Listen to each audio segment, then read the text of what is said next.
Okay, hello everybody. Welcome to the North Andover Stevens Memorial Library Board of Trustee meeting, monthly meeting. I need to read this.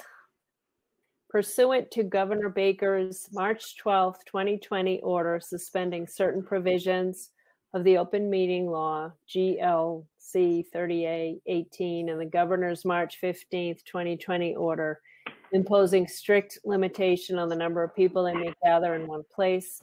This meeting of the North Andover Board of Library Trustees will be conducted via remote participation for members of the public. Specific information and the general guidelines for remote participation by members of the public and or parties with a right and or requirement to attend this meeting can be found on the town's website at www.northandoverma.gov. For this meeting, members of the public who wish to watch the meeting may do so on their televisions by tuning to Comcast or Verizon channel or online at www.northandovercam.org. No in-person attendance of members of the public will be permitted, but every effort will be made to ensure that the public can adequately access the proceedings in real time via technological means.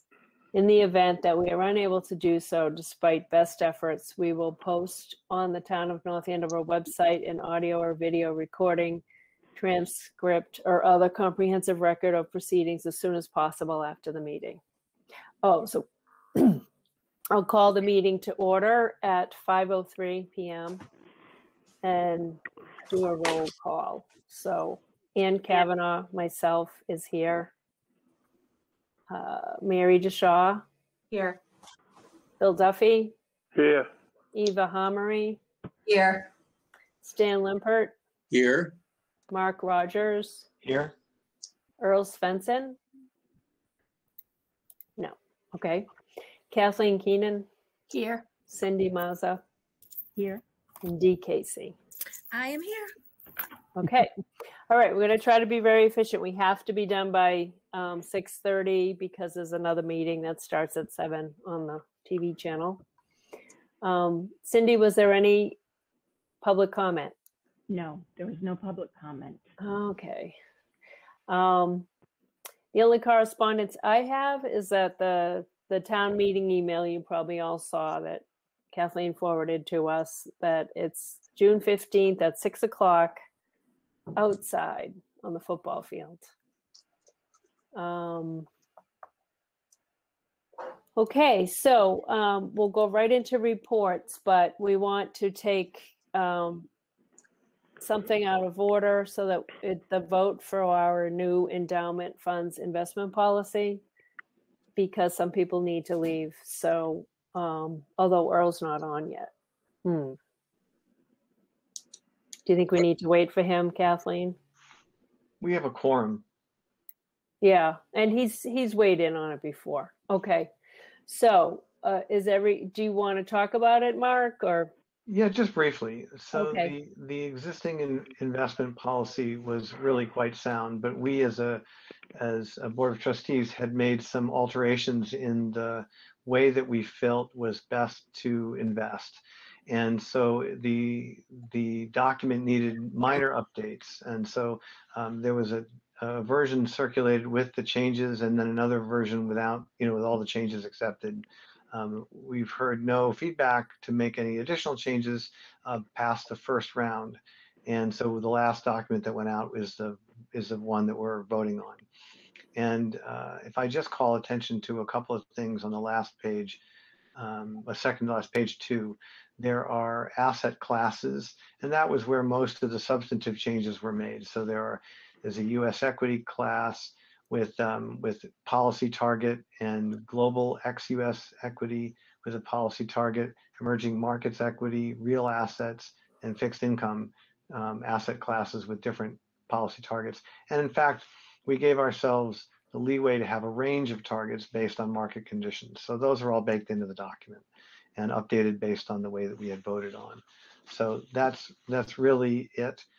There were really no other changes to things like the rebalancing of portfolios. et cetera, and sales of gifted securities, et cetera. They're all conflict of interest policy, no changes. So there were really minor changes only to reflect what we had done before in different meetings. And happy to answer any questions people have. Anybody else have any comments or questions? No. Yeah, Bill? Yeah, I mean, it seems to me a lot of work's been done, and the decision last time on the allocation was, well presented. And I think moving forward is important in keeping everybody on board with the new allocation approach is probably key, and this follow-up is very worthwhile, and so I'd move approval. Okay, so are we ready to vote? I'll second that. Okay. We'll do the roll call vote. I, Ann Kavanaugh, vote yes. Mary DeShaw? Yes.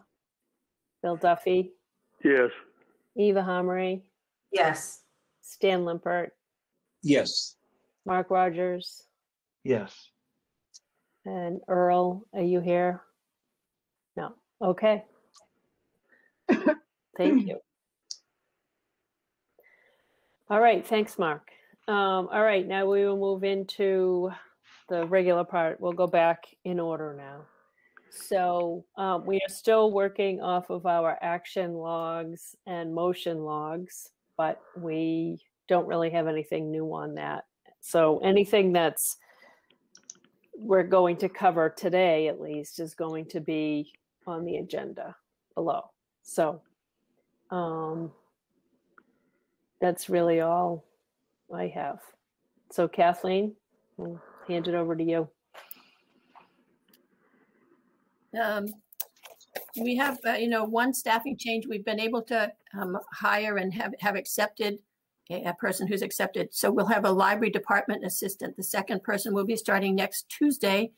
We're closed on Monday for the long weekend, and that's perfect timing. She'll get to learn about year end, which we're all starting to think about right now. It's amazing that we're at year end. Wow. We've been doing some minor repairs there at the building. So the building has most things taken care of to be ready for reopening. We do have to do some work with the eaves, the wooden eaves and gutters above the historic entrance. I have a quote, and I'm working with Steve Foster on that. Otherwise, the bigger projects we're going to talk about further on in the agenda. One of our standing items or outstanding items was when we sponsored the tree at the Stevens Coolidge Place last winter. It came with a membership, but they don't do memberships for organizations. So I asked what we could do in lieu of that membership, and they've given us basically 100 passes. Those are work like museum passes, and they feel that's an equivalent value to what the membership would have been. So we'll be advertising that for the public to be able to get a free pass to go and visit the Stevens Coolidge House and Gardens, their new name, House and Gardens. Definitely worth a visit. They've done an amazing amount of work while we were closed for COVID. We had our summer plans in process. We're going to probably go back and look at them in about 2 weeks' time. Next week, we're going to be very busy, and actually starting Thursday night, we're going to be very busy with the governors surprising us for May 29th.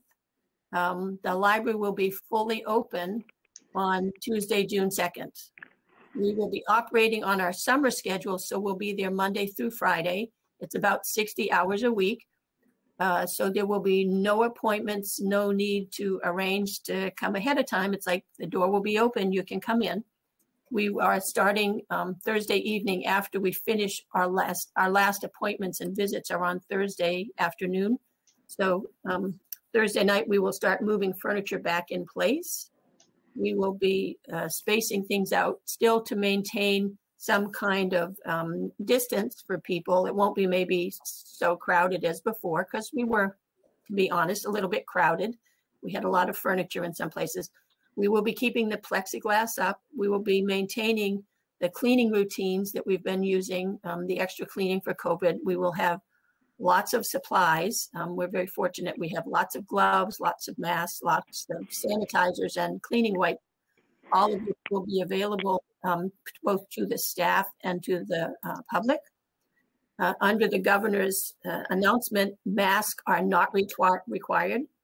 The staff and the patrons will have the option of whether or not they want to wear masks. The majority of my staff have already indicated they will continue to wear masks, which is perfectly fine from everybody's viewpoint. The one thing that we had planned to do but haven't done as much was to have the virtual programs on Sunday afternoon in April and May, because once the weather got better, we saw that people were doing other things. We did start the one outdoor program, which is the story times up at the Stevens Estate. Those have been a huge hit, and we'll be continuing those into June, and then probably some form of them for July and August as well. Any questions about what reopening is going to be like? We have lots of questions what it's going to be like, so you might have them too. So what about the summer reading program? We're going to go back to look at our plans probably after next week. Next week, we're really going to focus on getting the building back to sort of pre-COVID arrangements and people being in place. And then look, it looks like we will be able to add more things. We had some things planned for the summer, but with these changes, maybe we can add some more activities back in. Kathleen, before I forget, I had a conversation with Melissa, and we're getting information that other towns are asking people to wear masks in the children's room, and she's fine with that if we put up signs. Very good. That's a good idea. Kathleen, I'm assuming then that there will be no more book quarantining. Is that correct? Right. Book quarantining ended maybe about 10 days ago. The latest guidance that came from the Board of Library Commissioners was we had dropped down to 24 hours, and now they said we didn't need to do the 24 hours. Many things come in, and it takes a bit of time for them to move through the process and get back on the shelf. So they've always had a little bit of, space between them. If you brought a book back now, it really wasn't on the shelf instantaneously for the next person. So, and I'm assuming we'll also cease with curbside pickup. Is that true? We are looking at how to do some of it, because we think there may be people who aren't quite ready to come back in yet, or maybe don't have schedules that let them do it. Right. So we're going to figure out what we can do and go from there. But certainly interlibrary loan and books going in and out have picked up dramatically. The time has shortened between you put in a request, if the book's around, it's getting to you much quicker these days, which is nice. Any word on the book sale, how that went? It went very well. I spoke to one of the friends Sunday afternoon about 1:30. They had very few books left. Wow, because I went almost at the close on Saturday, and there was still a lot of books. Yeah. But a lot had gone, they said. Yes, they'd been saving. So at the library, before we closed, they had more than 300 boxes of books in the library. So for the sale in October, they took out about 120 or so boxes. For this sale, they took out the remainder. So the Friday morning of the book sale, two of the friends and I loaded 150 boxes of books, wow, and DVDs into the friends' cars to go up to the Stevens Estate. Plus, they had a lot from Art's house. Yeah. Well, during the COVID shutdown, they actually had 2 storage lockers around town, and people were bringing donations to the Larson's garage, and then they were being boxed and moved in. If they were worth keeping and selling, they were moved into the storage containers. So they think at least 8,000, maybe more, like 9,000 items throughout the sale because of how much they had stored in different places around town. It works really well under that huge tent. Well, and they had many positive comments, both from people who were shopping and some of the the friends who are the staff, if you will, who are moving the books and putting them around, also felt that it was a very comfortable environment. They Yeah. really did like it. Well, the weather helped too. It was really nice Yes. weather. But they were selling like big, you could do a big bag for $10 Yes. even on Saturday. Yes. And I liked the better books in the Stevens Estate, that room right Oh, there. right. Yeah, that was a nice feature.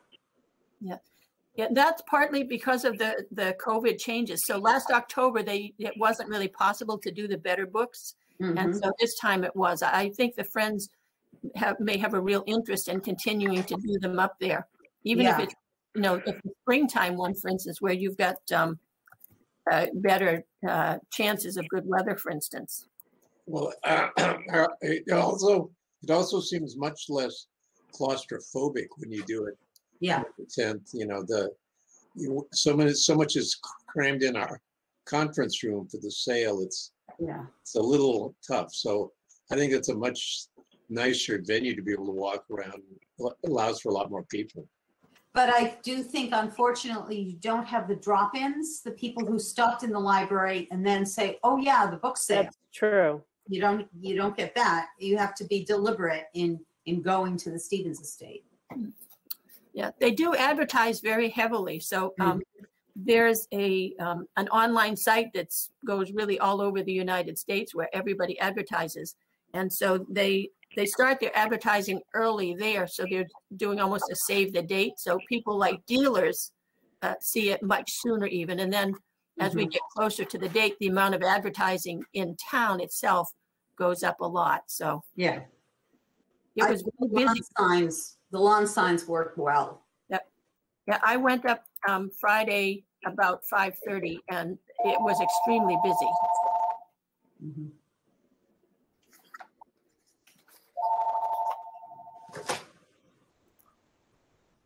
Well, Just get rid of the extra phone calls here. Mhm. okay, so the fiscal year end. Yeah, just mentioning that it's coming up.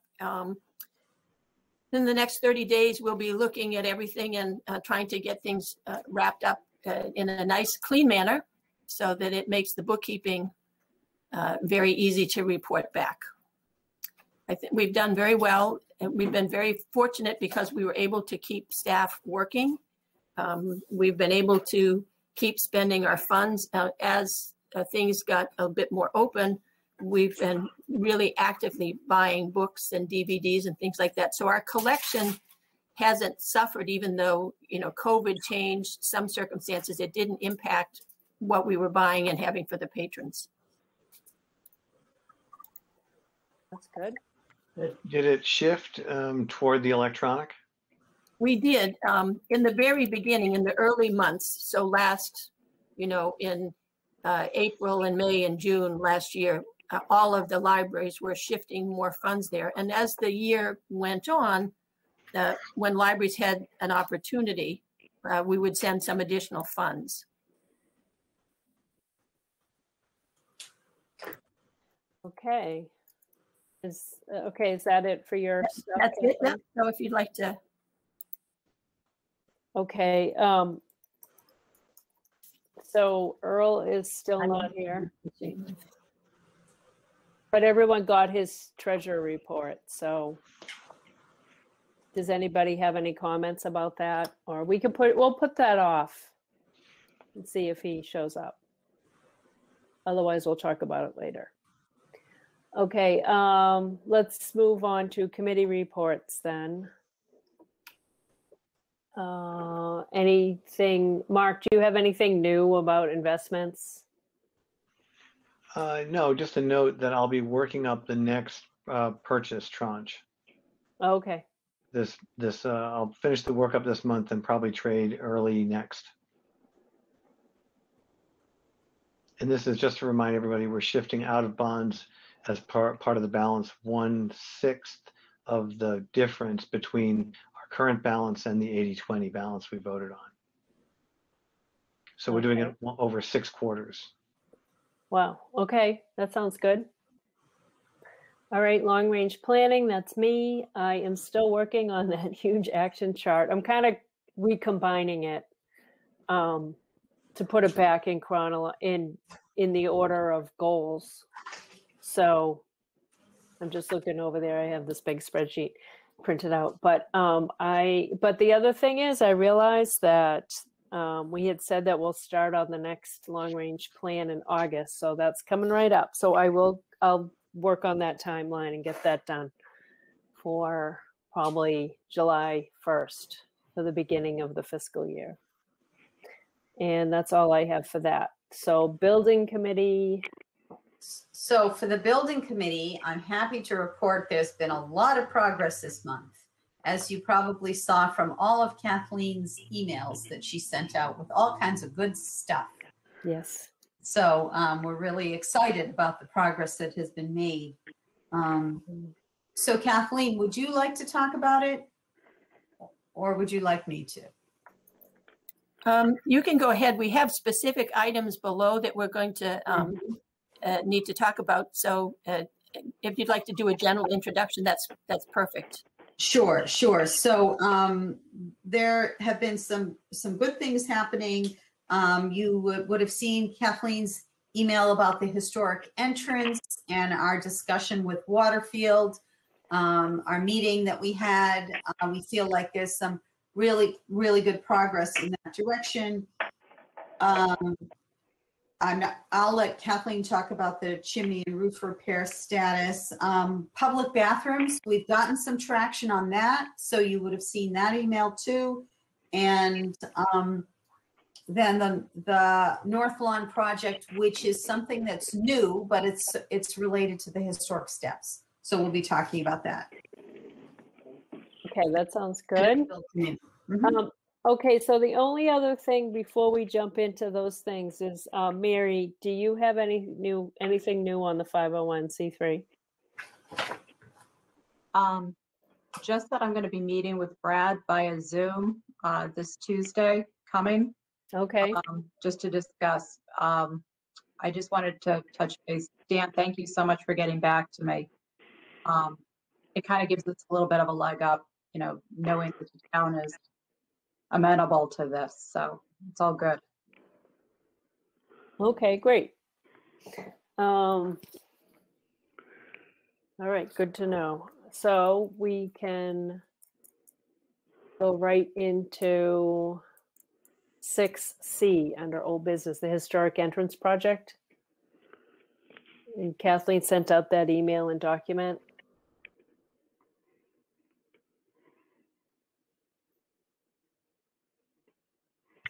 Kathleen, you're on mute. Yeah, I'm on mute and Kathleen's on mute. Yeah, thank you. That I'm looking at the papers and not at the screen. The Waterfield Design Group came in with their first draft of the architectural engineering drawing, and Steve Foster and Eva and I met with him to go over some questions. The architect had some questions. He's been working with the architect and blueprints from the 96 edition and so forth. So he had some questions, and while he was there asking questions, we had a few questions for him. In his drawing, he indicated that the space between the central staircase, which will become the only staircase, and the two side walls that we were going to keep as seating, he had drawn it in as putting grass in there, which I thought was totally not desirable from a maintenance viewpoint.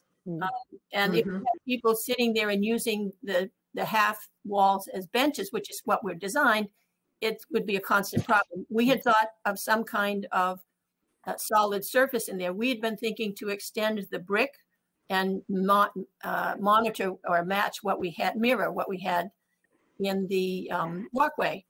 As we talked about things like maintenance and surface conditions and things like that, the architect's recommendation, and the architect we're working with, by the way, is considered a landscape architect. So his specialty is staircases and outdoor spaces and things like this. I didn't realize that there was such a difference or so much specialization between the buildings and the outsides of the buildings. So we're fortunate we have a person who has a real focus and has done a lot of work in similar circumstances to what we're looking at. Their recommendation was to use a larger size tile paving in that area because we were thinking of it as kind of a patio space and those half walls as seating. Because Eva and I immediately picked up on like, well, isn't that going to look really strange to be just those two small spaces? We got into the conversation about what was going to happen to the lawn after we finished the stairs. And we explained that we basically had 3 big outdoor projects, which was first the stairs, then the outdoor room adjacent to the stairs. And then, of course, parking always comes last because everything else needs to be really ready first. They asked questions about the outdoor space. And once they heard about that, their recommendation is what you have in front of you now, which is that we make this look like it's an on-purpose accent, and to use the tile at the front and the footing of the stairs itself, and not have it be just those 2 little side pieces. So at this stage, we need to basically have your vote on this, for the architect to go ahead and proceed with his next set of drawings if we're in agreement to use this tile concept. The way this tiles in, to jump us a little bit ahead to the 6A, the new item, is that with this design, with the tiles, we would now mirror that in the design in the outdoor space, or what sometimes we call the outdoor room, when we do that project. So this is getting us ready in a way for something that could be coming later. Or coming simultaneously, because one of the concerns that there was that we weren't going to get this work done this summer, but rather in the next year. So that was a natural way for us to marry the old project, which is not so old, it's the one we're talking about, as well as that new outside room project. And there would be economies too doing both of them together. My only question was, in several discussions quite a while ago now, we had talked about the north lawn being admittedly a remote option for parking, right? We'd had that discussion. So I'm assuming if we proceed down this path, we're essentially removing that option from the table for the future. So that would not be one of the things we would consider if we're going to do a lot of work to make it much more aesthetically pleasing. Stan, I think that it wouldn't take parking off the table for the front, but what it does is this is an area that we wouldn't consider putting parking in because it's right in front of the building. So Okay. That space would always be something attractive. If we brought more parking in, it would be from the sides, not directly in front. Okay. If you think of the historic entrance right now, we have right now at the moment really beautifully blooms on the rhododendron bushes and those 2 half brick walls. Yeah. That's the space that's where we would center probably the outdoor space or the outdoor room. It wouldn't go much further down the lawn because it's very close to the building. As Eva said, we would never have considered parking that close to the building and to the end. Would the half walls still exist? No, they not in their current form. Yeah. Okay.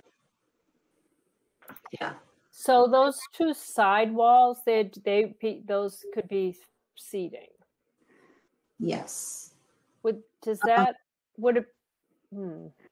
they're going to use there, Anne, is the granite steps that go down into what was the children's room entrance. Right. Is being sealed off.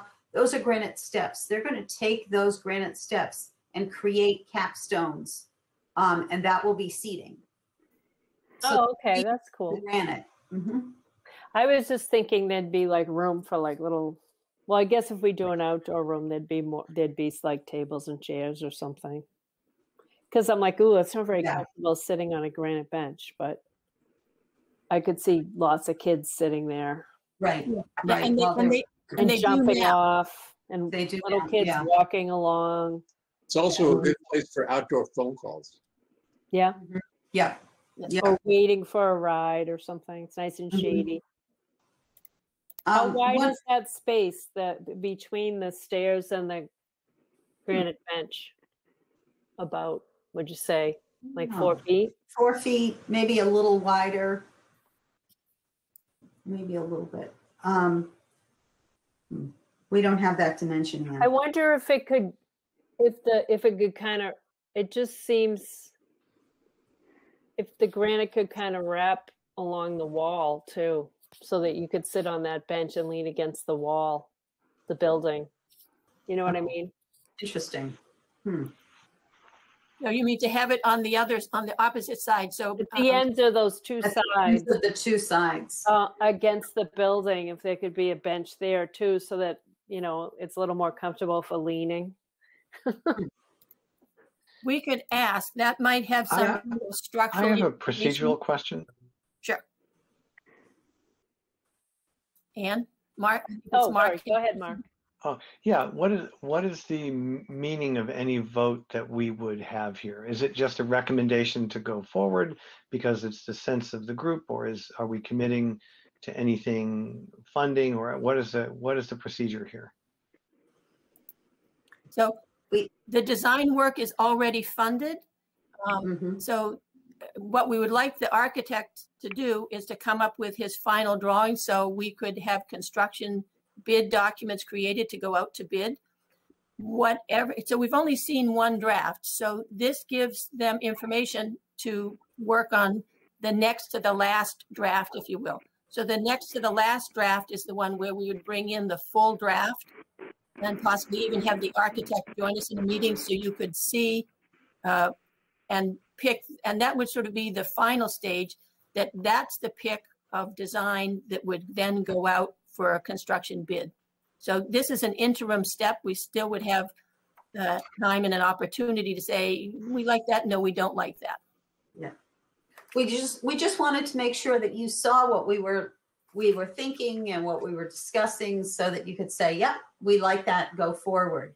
So this is a chance for us to steer the project, essentially. Yes, yes. Okay, great. Now, That's really what I was looking for. Right. And then coming up, we're going to talk about, you know, doing more, like the North Lawn project. So we may need to vote on that part, right? So it's a decision. Yeah, to move forward with that. So I'd like to mention to you guys that, you know, these are DD drawings, design development, and you'll note that we already have a change that we want them to make. We had discussed it, but they didn't incorporate it. At the foot of the stairs, you'll see those lines with the little dots. Those are the railings you probably recognize. But the railings go, as they currently do, they go onto the sidewalk. And Rick was talking about how they're a problem. They're an impediment to him when he's clearing the stairs. He's clearing the sidewalk at the foot of the stairs, really. So what we'd like to do, if we can, is move the railings back so that they sort of end at least at the base at the stair. Perhaps the railing itself is going to overhang, but the base of the railing will not be on the sidewalk. And so it'll be better and easier for Rick to clear them and make them safer. So that will be one of the first things we ask the Waterfield to make a change for us. That makes sense. As long as it, you know, is to code, which they will. Right, of course. They will know where to code. Right. I mean, it also will kind of take care of the brick problem at the bottom of the stairs. Yes. Yes. And is the look of brick or the lack of the look of brick of concern here as part of the historical look of the building? Or are we not worried about that? Yeah, what is the paver? What will the pavers be? Oh, it says granite paver, perhaps? To match, to go with the look of the steps. They won't match exactly, I would imagine. But it'll be like historical looking, like granite is a pretty. So one of the things that we've asked, because you would never buy a patio without first getting to see the tile. Right. In the next set of review, if we say to them, we're interested in this as an option, they would get us some action. And because we'll be able to be in person, we will be able to actually see a couple of physical examples of the tile. So we might have a choice between maybe 1 to no more than 3, probably, to say what we think would be good in that space. Yeah. We'll have a little field trip out to the steps and take a look and see what we think. Those drains will be handy, I think. Hmm. Because we don't have drainage now, do we? We do have drainage that does not function well. So in the one of the big things the architects have been working on is the drainage that's involved there. And we've actually had a company in with a video scope, and we've been watching videos of the snake running through the drains and finding places to root out the roots of the trees that have grown in and are causing some of the drain problems. The new design will take into account the drainage, because the primary thing here in this restructuring is to make sure we take care of the water penetration problem, both in the walkway, in the steps, and the water that comes into the building because of what's going on around the steps. I see. So, Anne, do you think we've spent enough time now on this topic? Yes, I think so. But I think it looks nice, and that'll be really great to be able to see this stuff. Anybody else? Any reservations about? No. No, I'm assuming it's not going to be like yellowish like in the picture. It's going to kind of. No. The design looks good. I would say proceed. Let's make it It looks very welcoming. Yes. Yeah. It'll be nice. Good. Okay. Thank you. That's great. Let me find my.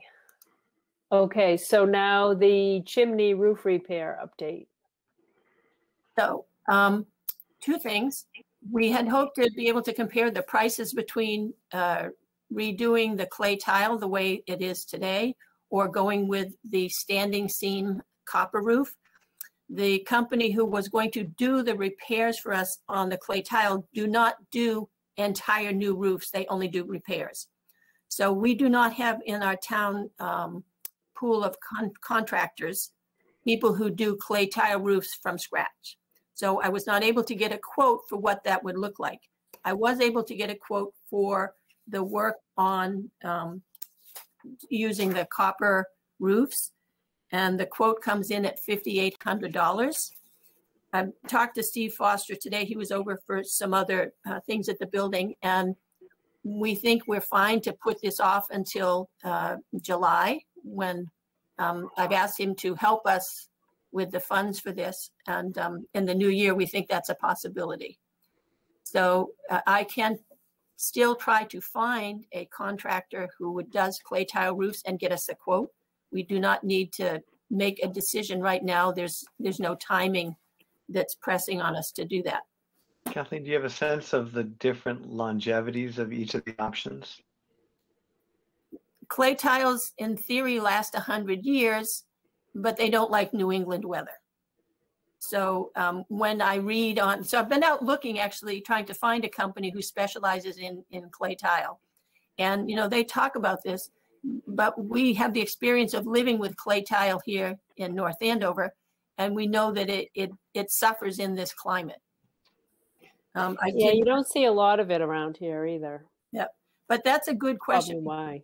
Yeah, because we don't have to do anything right away. I mean, that's a fair question to ask, is like, what do we see for, you know, durability and longevity with the copper? Everybody talks about how the copper will eventually age and patina and be a beautiful color that matches the other copper around the building, like our gutter pipes. I mean, I wouldn't perseverate over on it if we have a bad experience with clay. I was just curious, really. It's always a good question to know how long things are going to last if you're going to buy them. Yeah, indeed. Right. Yeah. So that'll be something to find out. But that seems pretty reasonable. 5,800. Yeah, I thought it was not a bad price when and I did go a little bit of shopping to look at other companies who did similar work, and the price seemed to be the same range. This is a company who is under contract to the town, so we're getting the preferred town discounted pricing in the work. That's good. Okay. Okay, should we move on to the bathroom discussion? Okay, not to interrupt, Ann, but I have to go. Okay, but Okay, enjoy all right, the thank meeting you, and Bill. look forward to an in-person meeting in June. Take Yes. care, Bye, everybody. Bill. Thanks, Bill. Yeah, Bye, Bill. okay. Be Bye, well. Bill. Yeah, great. Bye-bye. Bye, I'll Bill. hop off too. Bye, everybody. Bye, Okay, Dee. bye, Dee. Dee. Bye, Thank Dee. you. They're off at about 5:40, I think, something like that. Just 5:42? Yep. Yeah. Very good. Thank you. So the next thing is the bathrooms, which we happily made some traction with this month. I believe we were speaking with the gentleman whose name Stan had given to you, Kathleen. Is that correct? Right. We've been working with Tom Galvin Gavin, from Mhm. Lacarassi and Associates. LYF. Yeah, their new name. Yep. And we had a very good call with him. He gave us a number of options, and we had, as a result of our conversation, he gave us 2 more options, which Kathleen had noted in her cover memo about options 1A and 1B, which we felt were the best options. So I don't know if you have any questions, or Kathleen, if you'd like to talk about it a little bit first.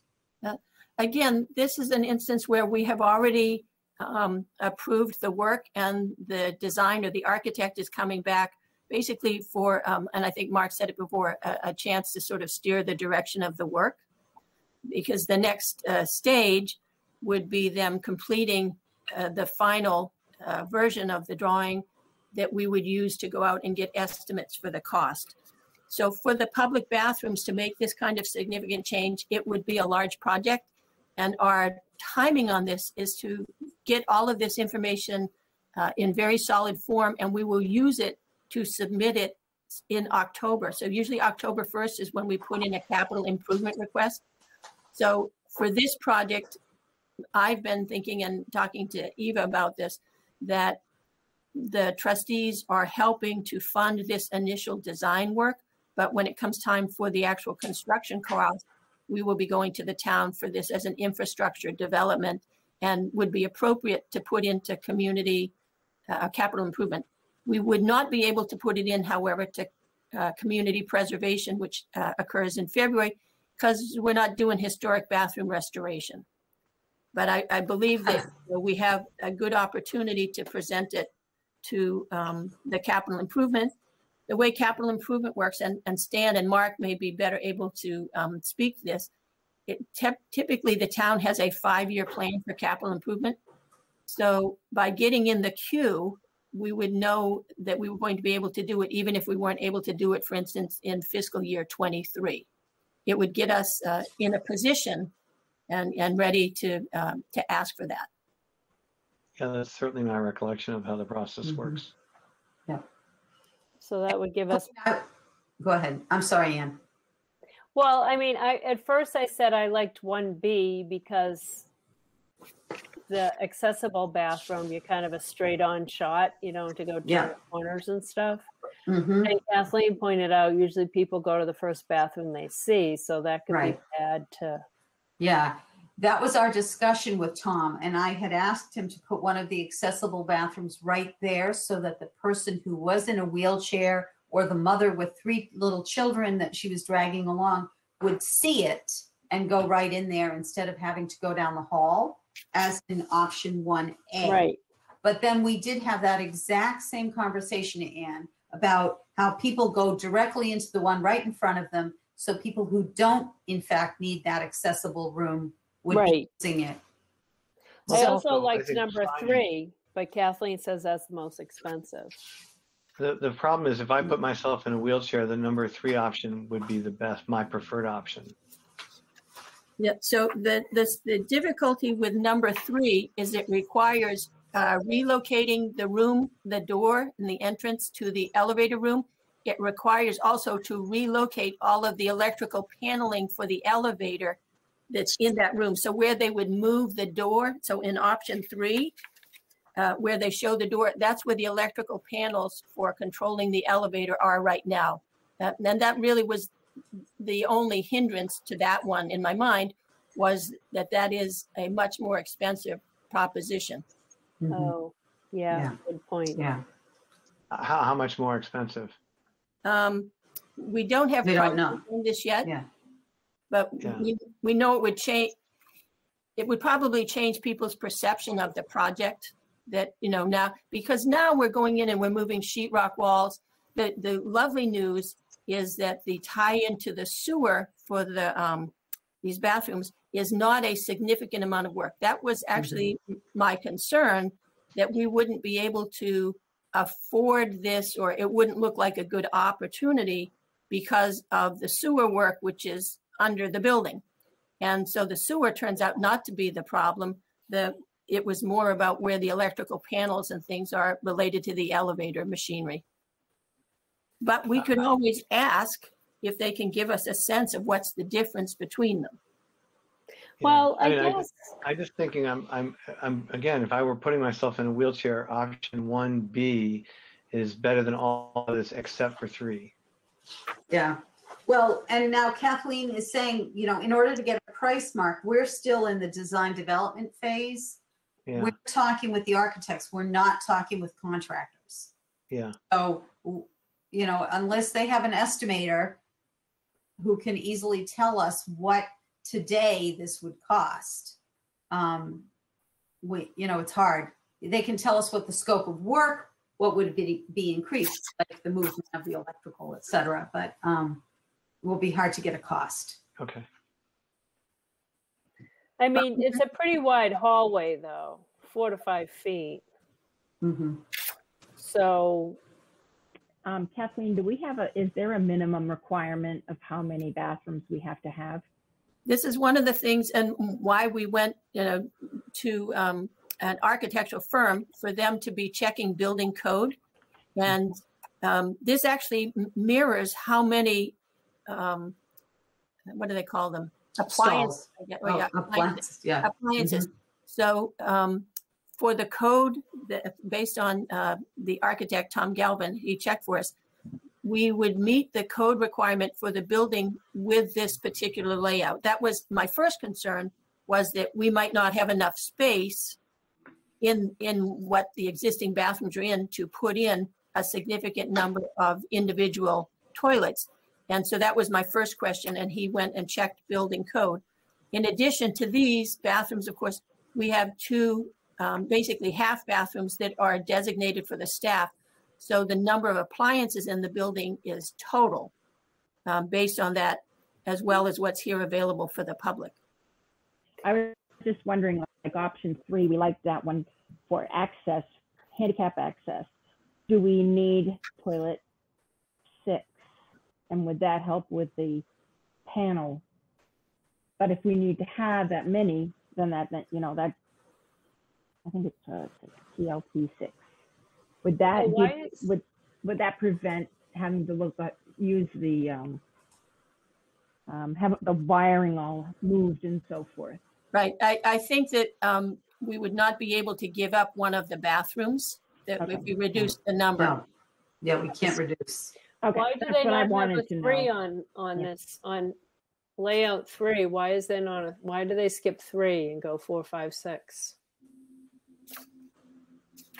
Which picture are you looking at, Ann? Layout 3, Layout. the last one. Because they have a numbering typo. Oh, okay. That's going to be my guess. Now, will these bathrooms have like a changing table area? Or are you going to keep Yes. the other one? Yeah, we asked the question about those koala tables, and the both of the ADA bathrooms will have koala tables, the changing tables. But we also have the changing room inside the children's room as well, so that it's that's accessible for people who don't need bathrooms at all. So it's pretty much, Okay. it's available. I was wondering if you would keep that or not. We would definitely keep that. That's a good use for that room, and that room is really, that space is not really suitable for anything else. Okay. I'd like to point out also on options 1A and 1B that you'll see on the wall to the right when you enter the green area, there are 2 water fountains. One is they're ADA compliant, a shorter one and a taller one. We learned that they come together as a unit. And then right after that, there's a box, which we would put as a cubbies for people to put books or backpacks or that type of thing. Another thing certainly we would make sure is each one of the toilet rooms would have a hook for coats or yes, or something like that. Will one of those will the water have the thing to fill your water bottle? I think they're fountains, not those type of. Okay. But Because we're not really promoting filling water bottles in the library. I'm just thinking of the why. Yeah, I know. That is a gym. Yeah, Eva, that's one of the things that Steve Foster mentioned to me recently, is that in the town buildings, they are setting a new standard for water fountains. And so that would be something we just make sure we knew what the town standard was. And and I think that's actually one of the things that they were looking at is it possible for people to fill some kind of cup or container easily and not have it be the old-fashioned fountain that you have to stick your head over. Feels more sanitary too. Yeah, but I do think we need to consider if we're going to change our philosophy on liquids in the library. If we are, and I'm actually not even sure what it currently is.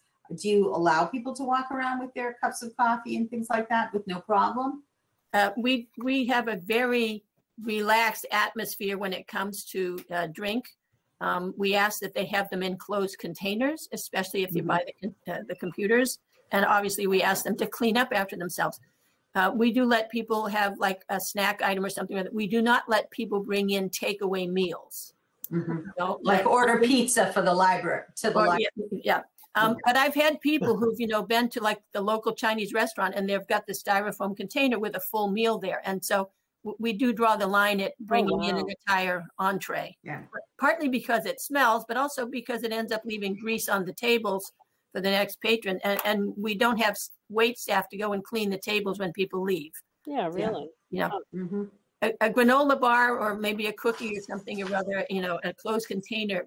We're trying to be friendly about it and be reasonable, but we did have to set some standards about you can't actually dine in the library. So the bottle filler sounds like a good idea because it seems also more sanitary. People are often bringing their own water bottles where they go. But I don't know if we have to make that then the third option, because by code, we need to offer a place water, and the water comes in both heights. So we might end up with a third option, but we'd have to look at that with Tom Gala. Well, but a lot of times it's combined, right? Like, the ones at the Y where you can they're both. Put your water bottle in the back, or like in the front is the. To look at that, Anne. I haven't looked at the water bottle filler at the Y. It's like a water fountain in the front, and then just in the back part, there's a little thing for your water bottle. Okay. All right. So we'll make note of that. And when did you say the hard stop was for our meeting? 6:30. 6:30. Yeah. So we're almost done. Are we done then with the bathroom discussion? So what is the consensus? Do we need to decide anything, or are we just? I mean, I think they all look like great. I'm like thrilled that they can fit 5 in there. We do need to just make a choice for the architects to go to the next step and create the next to the last version of the drawing. But we could go back and ask if they could give us some sense of the difference between option 1A, 1B, or 3. I mean, we're going to be paying, if it's a capital project, we're going to be paying for this over for the life of the loan, 40 years or 20 years or whatever the life of the loan is. So I'm not sure that I care about the marginal cost of moving some electrical equipment in the machine. I'm much more concerned about accessibility to people in wheelchairs, and going down the hall like that seems tricky to me. I'm Yeah, that I'm was only my thinking thought. about my mom in a wheelchair right now, and wheeling her around in hallways that are a little narrow is very tricky. Well, yeah, so that's why I had the same thought, Mark, because so I was thinking 1B or 3. Yeah, 1B or 3, it would be my choice as well. Okay. 2 choices. Okay. Yeah, And I think that the first bathroom you get to, you might be able to mitigate some of that with signage, right? Yes. And yeah, ADA accessible. And that's all of a sudden exactly. people who are more who don't need that will be turning to another. Yeah. they do that. They have a sign up at the Y. They're like, if you don't need this, go to the other one or whatever. Yeah. Yeah. So, Mark, based on your comment about cost and the long-term spreading out of it, I have to say, I would look at option 3 as a good option then. Yeah, it also solves the first one you see kind of argument where the people walk through will see 3 right in front of them. It also seems like it's the number 3. It seems like the one of the ADA 2 is much larger, which is kind of nice. Yeah, it might Which be could like be- the family option, if you will. Yeah. Yeah. Yeah. And then because that way you're recouping that space that's kind of a wasted hallway with the door to the machine room there, having to have like a little hallway. Yeah. The only thing about option 3, doesn't it show the doors are opening out on option 3? Yes, and we didn't like that. That was part of also the problem with option 2. We liked the fact that in 1 and 1B, 1A and 1B, they were all opening in. Yeah, but you know what? When someone's in a wheelchair, it is really nice to not have to back it up. I mean, unless you're going to have a button to open the door for them. If it opens in, Yeah. you have to we should ask about the button in. you have to get close enough to get on the handle, and then you have to back up to be able to swing the door in if it only opens in. And we're sure that 1 and 2 in option 3 can't swing in? Yes. Really? Had a conversation about that. Yeah, why? Oh, maybe because of where the things are. Yeah, where the appliances are. You might need to have the clearance to back up. Well, there's a lot more clearance in 2 than there is in 3, 4, or 3, 4, 5. Well, 4 and 5. Yeah, but in the ADA ones, you need a certain clearance. You don't, the clearance. Maybe that's I see what you're same in 4, 5, 6. Of course. Maybe that's what the circle Yeah. is. Yeah. That's like the radius of. Yeah, the radius. You need a certain radius with nothing in. Yeah. So, Mark, you mentioned having your mom in the wheelchair. So, do you have experience in places where the doors open out versus rather the doors open in? The tricky bit there is when you almost have to have a button on a stalk, right, as opposed to on a wall, because when you push the button and it opens out, you have to get out of the way of the door swinging open, right? So that's the tricky bit. And so I've seen stalks where in the middle of the hallway, which I don't recommend here. So you need to, one of the walls, you might have a little bit near the wall near 1 where you could push a button. Yes. And we can ask. That's a very good observation. Yeah. Mark. That's helpful. Yeah.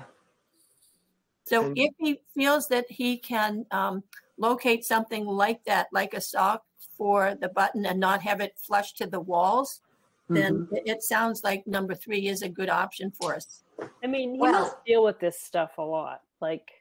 They'll yeah. Well, and the thing is too, where we're talking about putting the button for ADA 1, we could potentially have buttons for ADA 1 and ADA 2. Agreed. Right. So then they just, they have to have enough of a delay so that someone who was going to ADA 2 had the time to get there. Right. And that shouldn't be a problem. Yeah. Don't you just picture the kids hitting these buttons and running away? No. Well, it'll be made very important that people lock the door behind them too. I know, but they're going to the kids are going to yeah. want to use the ADA bathrooms just so they can hit the buttons. Yeah. Well, don't worry about that. Okay. That happens. You can always do behavior mods. Now. Yeah. So, Okay. Okay. All right. Those, 3 and 1B okay. with the questions and the handicap button placement, the water bottle filler. That's what we'll pursue. Right. Okay. And what about the plumbing itself? Like, or does that not matter? Like, they're going to have to just put the appliances in anyways. So, yes. Yeah. Okay. The good news is that the main sewer hookup is not on the opposite side of the building. It's within that same space. So that changed that difficulty a lot, reduced it a lot for us. Yeah. Because like sometimes I remember we were building houses, like if you like stacked the bathrooms or whatever. So I was like, 1B, the toilets are like back to back and so are the sinks. So like that might save a little bit too, because the plumbing, those pipes come up and the plumbing is in the inside walls, which might be better. Yeah, less expensive. You're right. Well, the inside walls, the outside walls get colder and all of that. Yes, that was something we talked about. So so 1B, has the back-to-back like bathroom 4 and 5. They have the inside, and 3, they all have like the inside wall plumbing, and plus I don't know if that makes a big difference or not, but the architect might say, that'll save you a little bit because of the plumbing being right there. It's almost like they could come off the same pipes. And with 1B, you get outside buttons to push directly, next to the door. So maybe 1B is the best. It does have advantages. Yeah. All right. So moving on, are we done with this? Yes, I think so. We have enough information to meet with the architect and give them the next set of questions. And because our goal for this is to be ready for October 1st, we have plenty of time to have those questions and come back into another meeting to discuss it. Okay, good. All right. So the endowment spending, do we want to talk about any of these? I mean, we don't. Well, Kathleen, do you want to talk about any of these? Because I know we've been putting it off, but we have all this other stuff to decide. Yeah, I feel that I'd like to look at that as a more complete unit and not break it into pieces right now. We really are in the last month of this fiscal year, so I think that's something that we're tackling in the new fiscal year. Okay, that sounds good.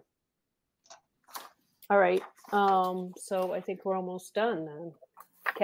Eva, the 375th anniversary. Yes. So finally, I do have some news. There is some movement within the town on plans for the 375th. The Women's Club Gala, which is scheduled for October 1st, that continues to move forward. That will be held at the Stevens Estate. We were talking about how many people will be able to attend, and we think there are about 200, 250 tickets will be able to be sold. It won't be a sit-down dinner, but it will be something with hors d'oeuvres or some kind of buffet table, and there will be some seats for people to sit down, but not everybody will be able to sit. We expect people will mingle. Another thing that's happening is there's a move afoot to put together a parade. The question will be when that parade will happen. So so I don't really know too much more about the parade planning, but I do know that that's going on. I've seen some other mentions of the 375th, so I do believe some other things are happening, but I'm not privy to Is this in conjunction with Andover? No. Okay. Yeah. When is that gala thing? Oh, it's October 1st. Oh, okay. Yeah. Good to know. Mhm. Yeah. So that's Exciting. When would tickets go on sale? I don't know, but I'll tell you as soon as I know. How's that? Okay. You'll find out next month, maybe. Okay, because we have a meeting on June 8th, the Women's Club meeting. So I'll find out. I'll ask that question specifically, Mark. It'll actually be fun. Yeah, and Yeah, I think it will be. and can always email us too if once you've got it. Sure, absolutely, absolutely. And you guys have an in with me, so I can get. That's right. Yeah. VIP. That's Mhm. right. You can Right. set aside tickets for us. I can set aside tickets for you. Mhm. Okay, so I'm sure they're going to give me tickets to sell, so I'm happy to sell them to you. There you How's go. that? That's right. Right? We'll help you meet your quota. Thank you. I appreciate that. okay, so the North Lawn project. Did we already cover that with the other thing, or is this? Yes, we did. Yeah. Yes. But what we'd like to know, though, if do people feel amenable for us to try to pursue some design work? Kathleen, we would need to get some funding for that. Yes. In order to ask Waterfield to start working on a design development drawing. Yes. And how much funding would we need? So I asked them for an official proposal, and I asked for it to be broken down in stages so we could start with just, and I'm calling it stages, but they're calling them tasks. Yeah. So I forwarded the memo from the lead architect at the firm, Craig Miller, and he talked because in the email he talked a bit about some of the advantages of us trying to do both construction projects at the same time, to do the historic steps, and then as soon as the steps were done, to be going right into the outdoor space. And of course, it makes sense to us if you're designing something that's that adjacent to each other, that you use the same design people so you come up with the best result. So as we talked about what we saw in the future for the lawn, they came up with some suggestions, and we said, could you give us an idea of what the steps are and what they could do for what price? So the proposal that's attached is called the North Lawn Landscape and Open Space Improvements. They put in the project description, and then they broke it down into 4 tasks. My first question was, can we only buy task 1? And the answer was yes. So, And task 1 is the conceptual design for $10,000. So this is in we've it. So already- this is the. We've already committed, I think, $20,000 this fiscal year. To what? Purchasing To furniture? furniture. Talking about the furniture? So what, can this be used with the state funds, Kathleen? I would not want to use the state funds for this. The state funds really do have other things. We will not be buying furniture before June 30th, which means we will not be spending that $20,000 for sure. So that's part, and we don't need to do this right now. Again, this is a bit of a longer term process for us. So for this particular project, again, Eva and I talked, we believe this project has the potential for the construction work to be paid for with a community preservation grant.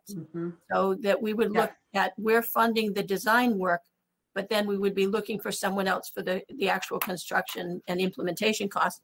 And the deadline to submit that request is usually February 1st. So we have time to be thinking about this. It doesn't need to be an instantaneous choice.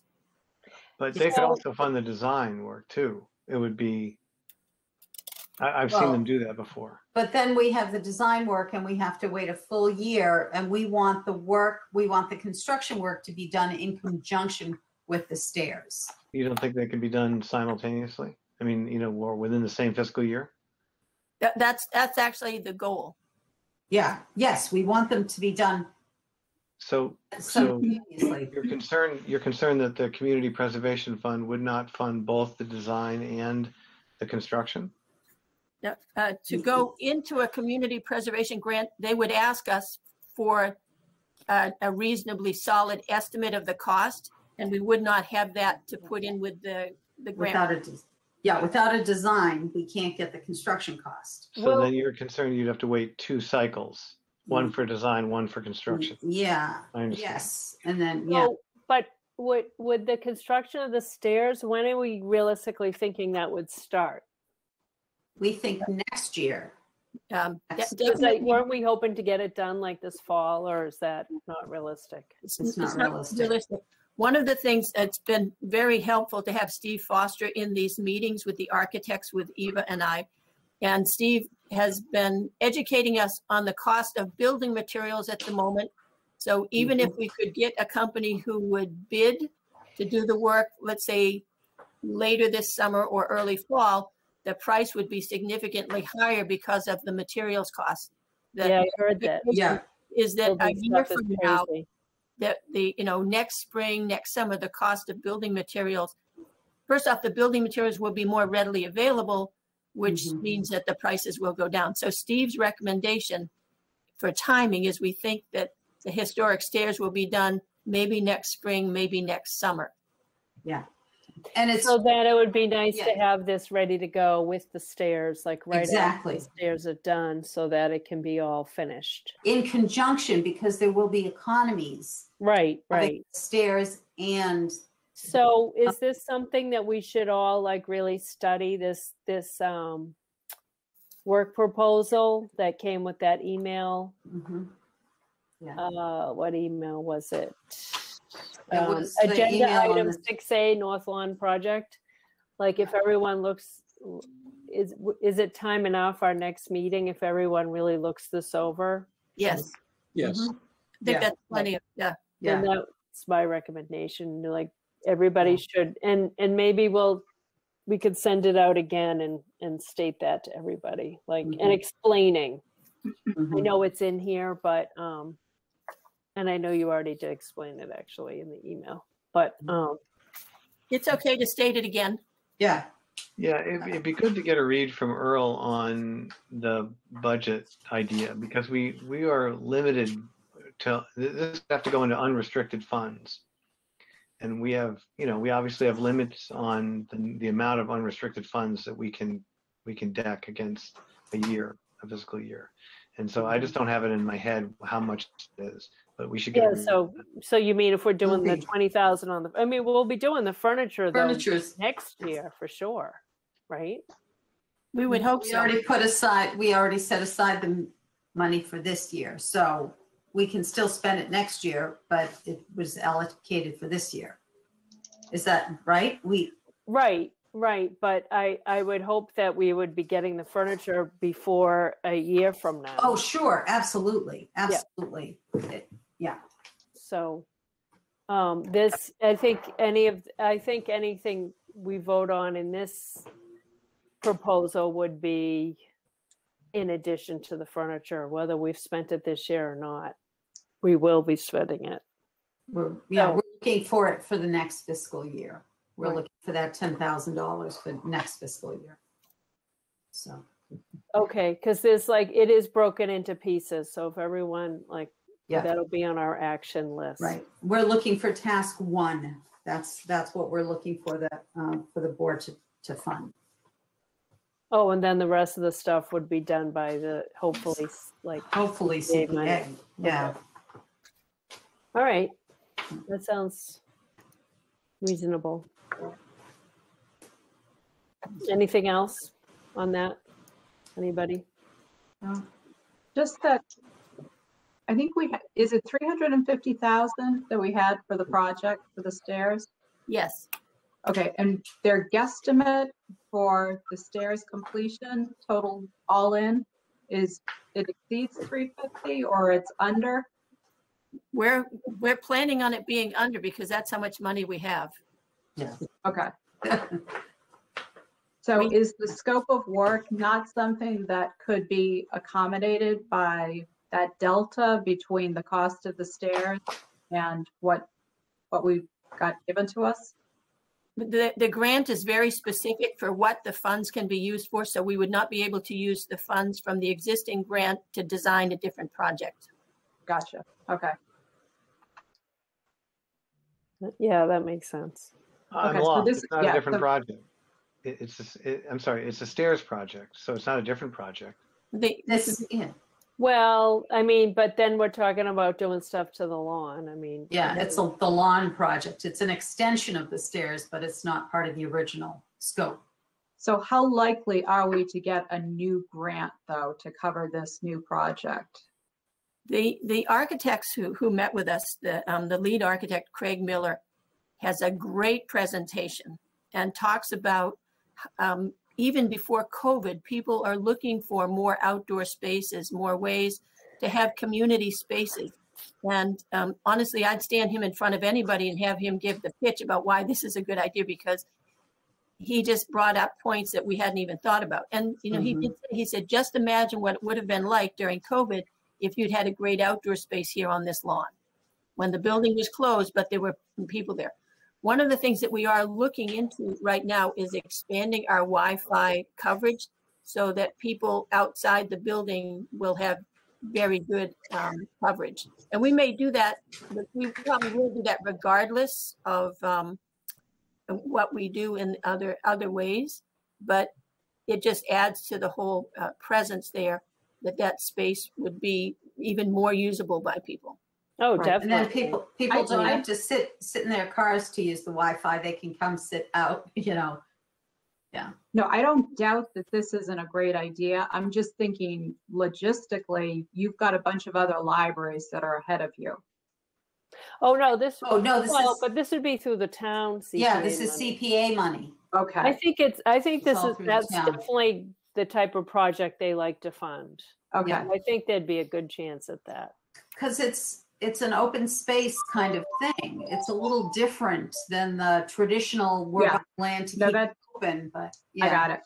Yeah. And then we could potentially tie in like a landscaping plan with that too. Right. And don't think, Anne, that Kathleen and I did not stay there and talk to Steve about parking. We continued our conversation. All the outdoor stuff like parking, landscaping, an outdoor room, and the stairs. It makes sense to kind of do it all together. Right. Do it all together. Exactly. Okay. And I mean, Melissa did say to come up with our library master plan. Yes. We're going to do that for her. Yeah. Yeah. Yeah. Okay. By October, Well, it's almost 6:30. So if anybody doesn't have anything else, Shall we have a motion to adjourn? Yeah, well, the next meeting is, oops, I'm on the wrong. It's the 22nd of June. So we will be in person. Yay. In person. And don't forget town meeting on the 15th. Yeah, I just have the one question we always ask. Is there any reason that the board would want to meet right before town meeting? No. We don't have anything this year. No, I can't think of it. Yeah. Nope, we're good. Okay. I'll second Mark's motion. Okay. All right. Roll call.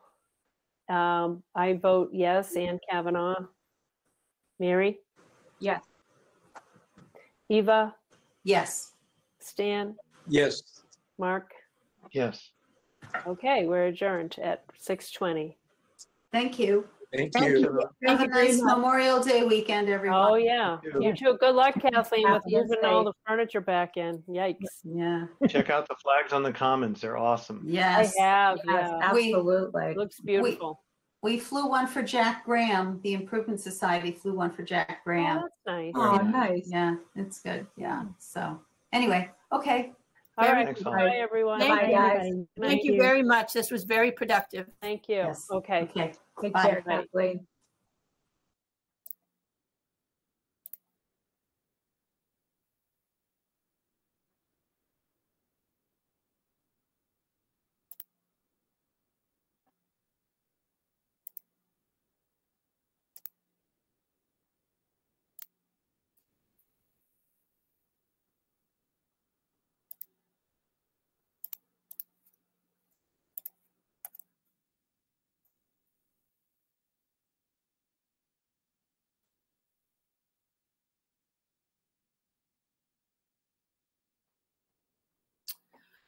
Where's the end meeting?